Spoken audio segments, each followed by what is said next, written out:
Welkom by hierdie week se Agri Monitor en hier praat ons landbou. In hierdie week se program ons gaan aan met die toespraak van professor Helmko van Bach. Hy is 'n professor van landbou en ekonomie by die Universiteit van Namibië. Dit is die 4de gedeelte van sy toespraak wat ons daarso kyk en hy praat oor die beeswaardeketting in die industrie in die algemeen en dan ook die beeswaardeketting in Namibië. Hy het gepraat tydens die lewende hawe produsente organisasies se jaarlikse kongres.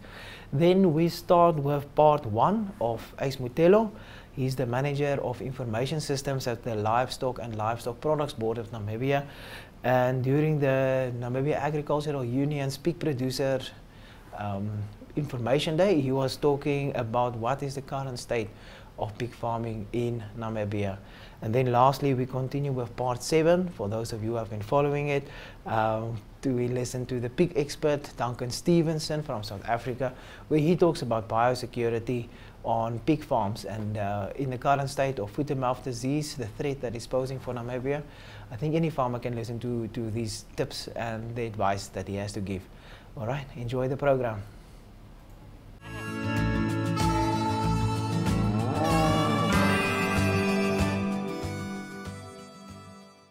Nou gaan ons oor na die 220 kg situasie. 260 kg situasie. Nou die 260 kry dieselfde prys per kilogram vir bene, dieselfde prys per kilogram vir die laar cuts, maar vir die top cuts kry jy hoër pryse. Ons het mos gesien, daai fillets en daai stukke kry jy hoër prys. En wat is die effek daarvan? Hierdie gemiddeld van 300 iets, klim nou na 405. Daai 338, klim nou na 405. En dit maak 'n verskil, dat daai prys hoër is. Hierso is wel ook per kilogram veranderinge, hierdie is dieselfde per kilogram, maar ons beweeg af en ons vat daai 105 na 113.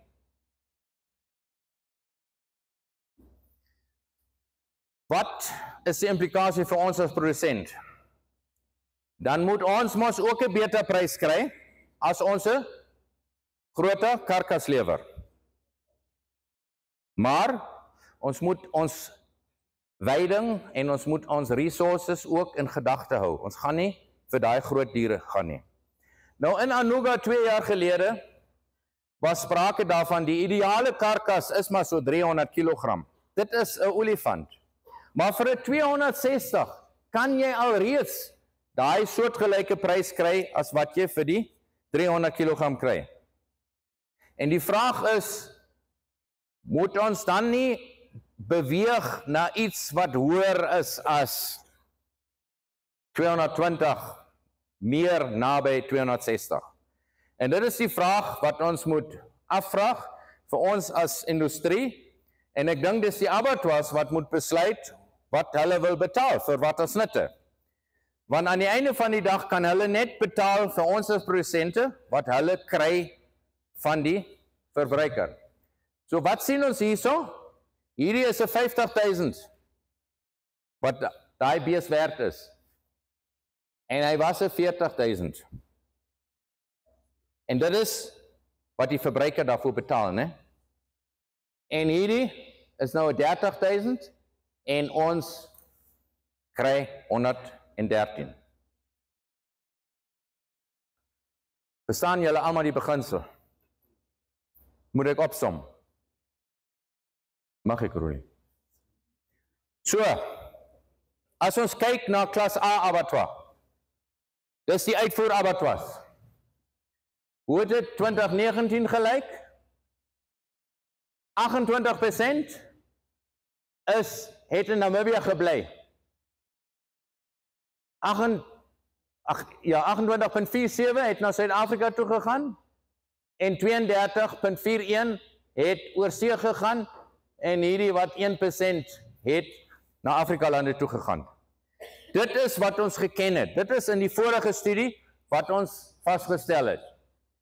Dan in die jare 2020 tot 2023, die gemiddeld was laat al hoe meer van die produkte plaaslik in Namibië gebly het. So die 28 het na 34,37 beweeg. Die 28,47 het verminder na 9,6 wat na Suid-Afrika uitgevoer is. En dit kan julle gesien het met die vorige slide. Die swart gedeelte het al hoe minder geword. So ons voer nie meer na Suid-Afrika uit nie. Hoekom? Pryse. En hierdie gedeelte, die 32 het afgegaan na 30,6. In die laaste jaar, nou laaste jaar moet ons ook weet, dit was 'n spesiale jaar gewees, né? Dit was droogtes gewees en so dat het situasies verander. Dit is dalk bietjie ook 'n uitskieter.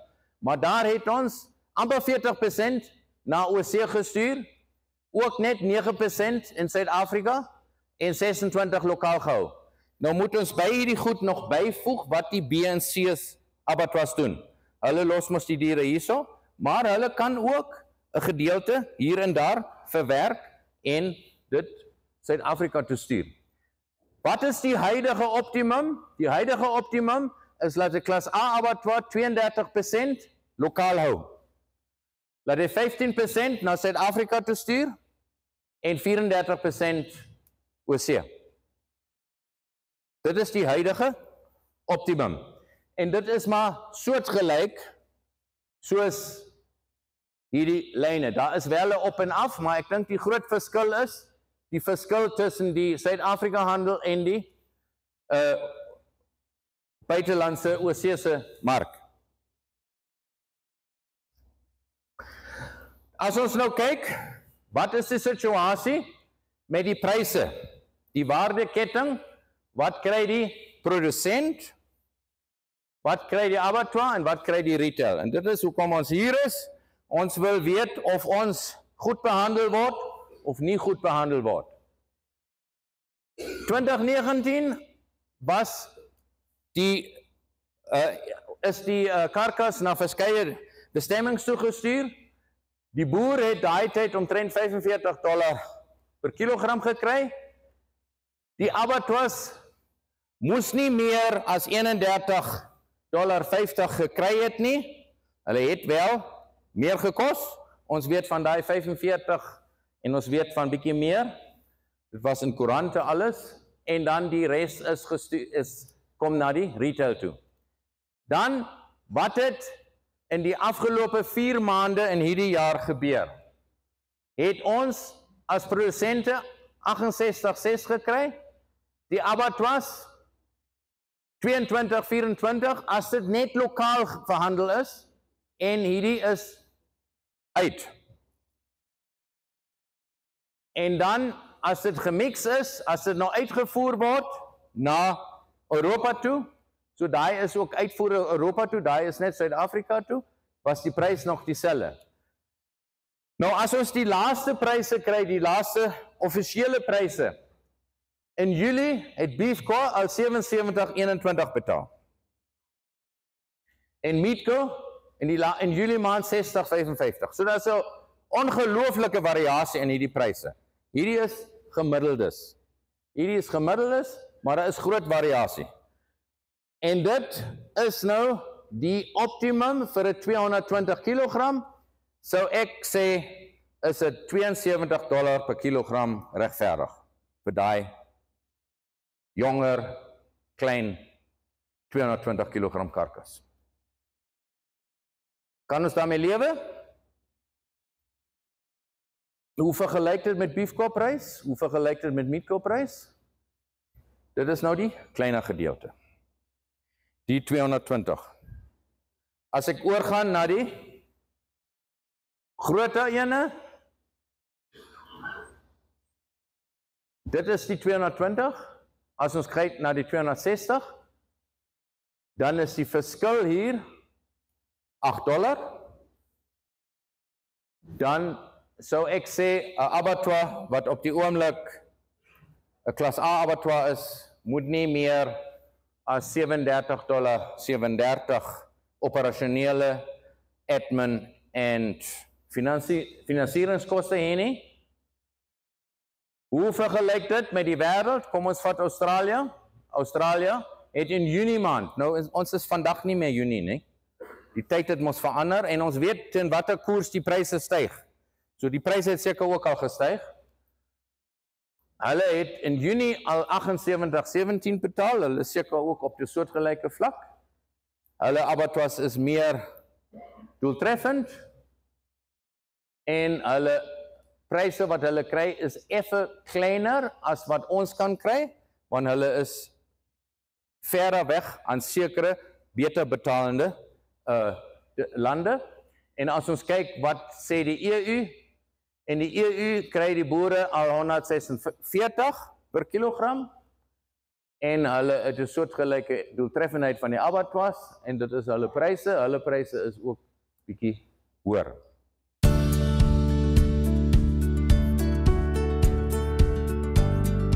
In Namibia, where agriculture is the heartbeat of our nation, there is a trusted partner that stands with you every step of the way. A partner rooted in agriculture, cultivating bonds and understanding traditions. Trust in Agra for a prosperous future that values your family. For over 4 decades, Agra has been the trusted constant in farmers' lives, serving as a pillar in Namibia's agricultural landscape. With our enduring presence and countrywide footprint, Agra proudly serves the Namibian community. Our retail offering brings you a wide range of products and services at competitive prices. From farm supplies to household essentials, we have everything you need conveniently located under one roof. But it's not just about products, it's about people. Client engagement is at the heart of what we do. Together, we cultivate a better life, preserving traditions and empowering future generations. The Agra retail team proudly serves in our stride towards excellence, providing you with exceptional service and support. Agra, your partner in agriculture, committed to your success and dedicated to a prosperous future for farming and the nation.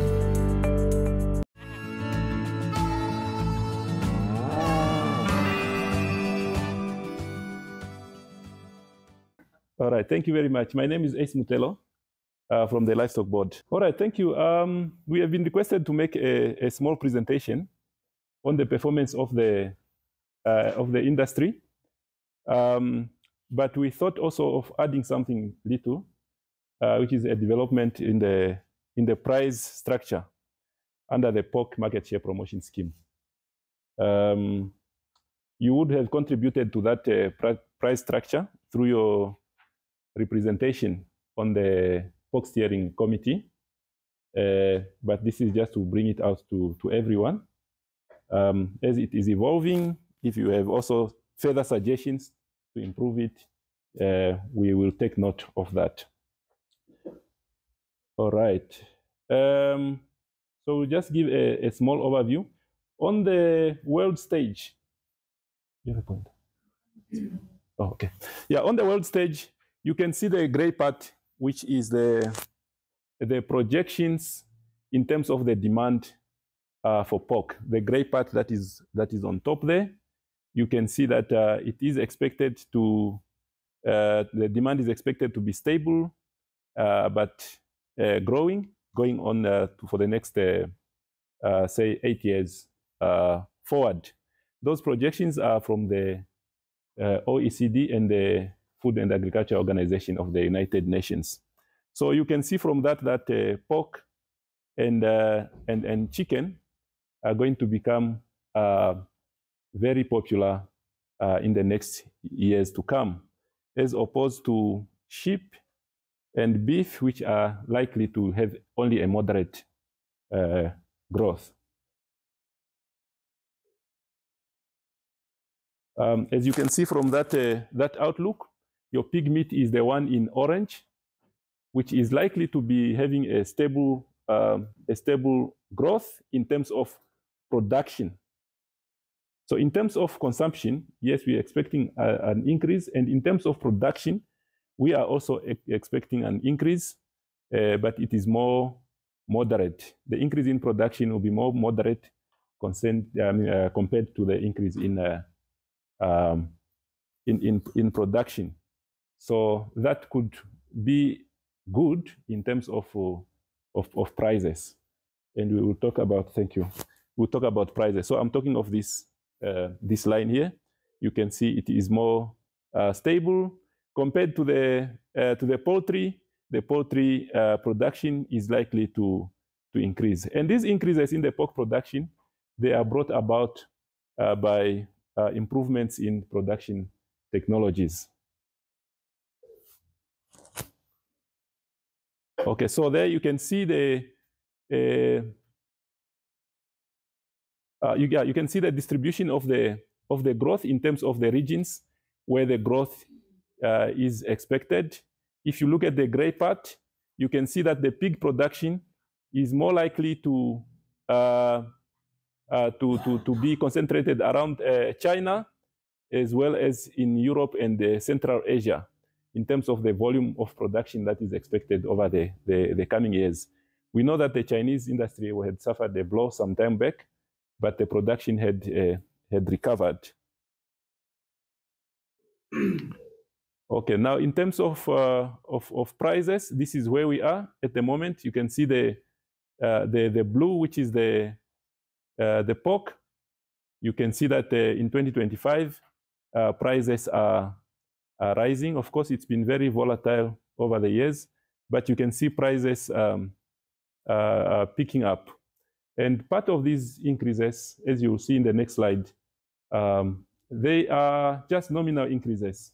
It's not really to say that producers are making money, but it's because of increases in the costs of production that end up increasing the price of the commodity.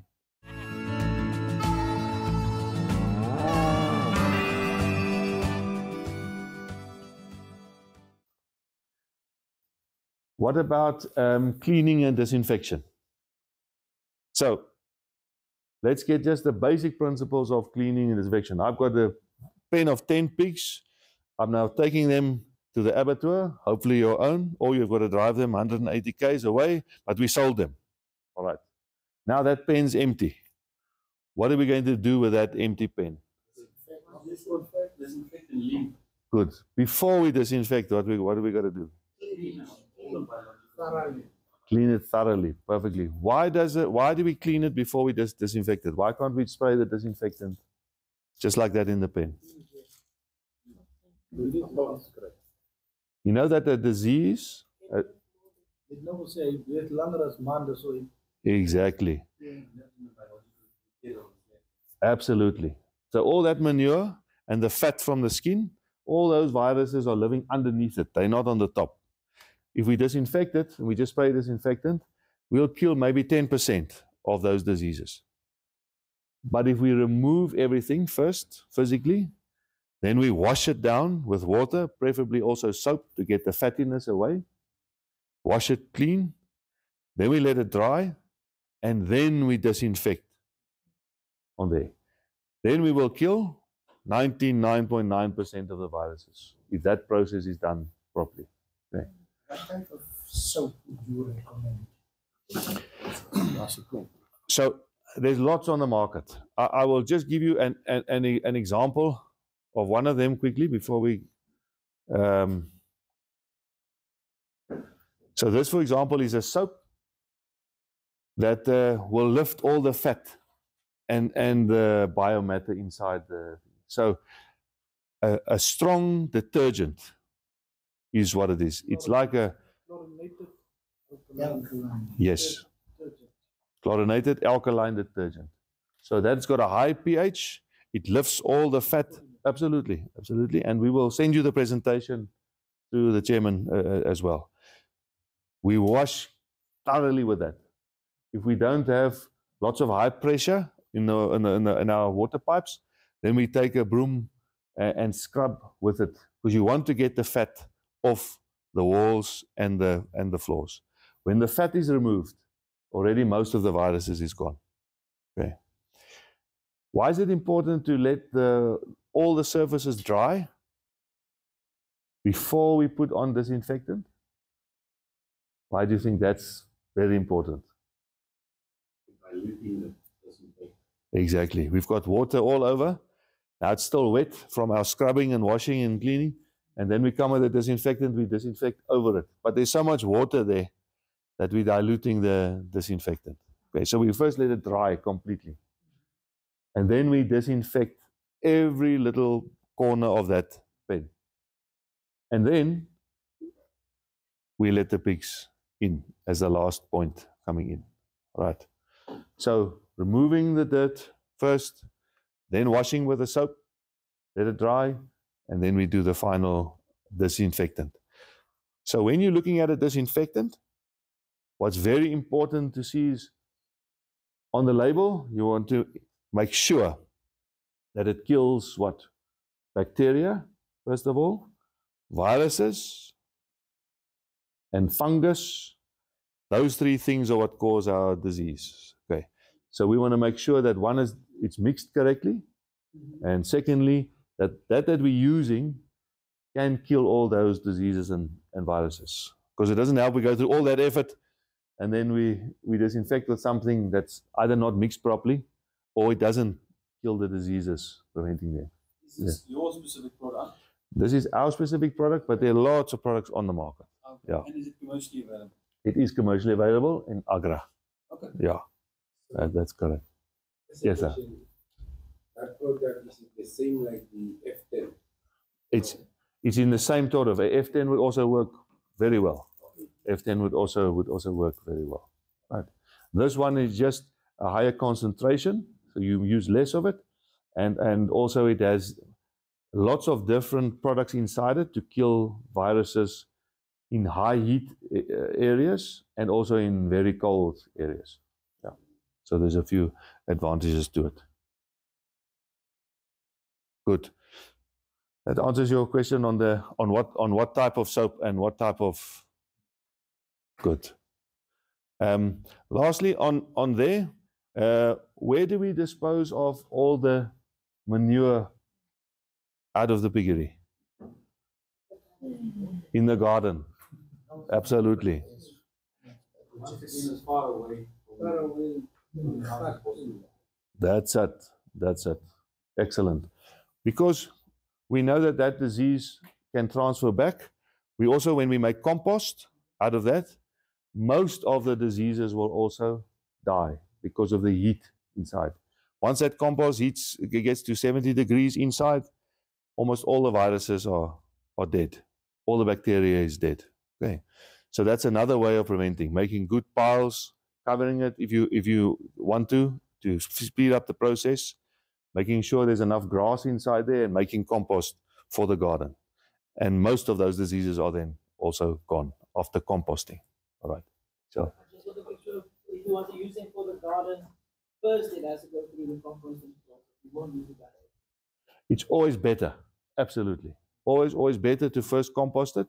In that case, some, if they can't at that time, then they must be aware of the risk of bringing it back. But composting, always the best option first. Yeah. Bring what back to your garden?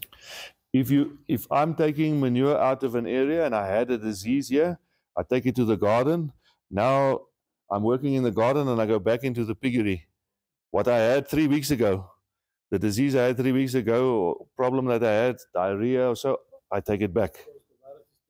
The virus is still there, absolutely. But with composting, you lower the risk of taking that. Yeah. Right.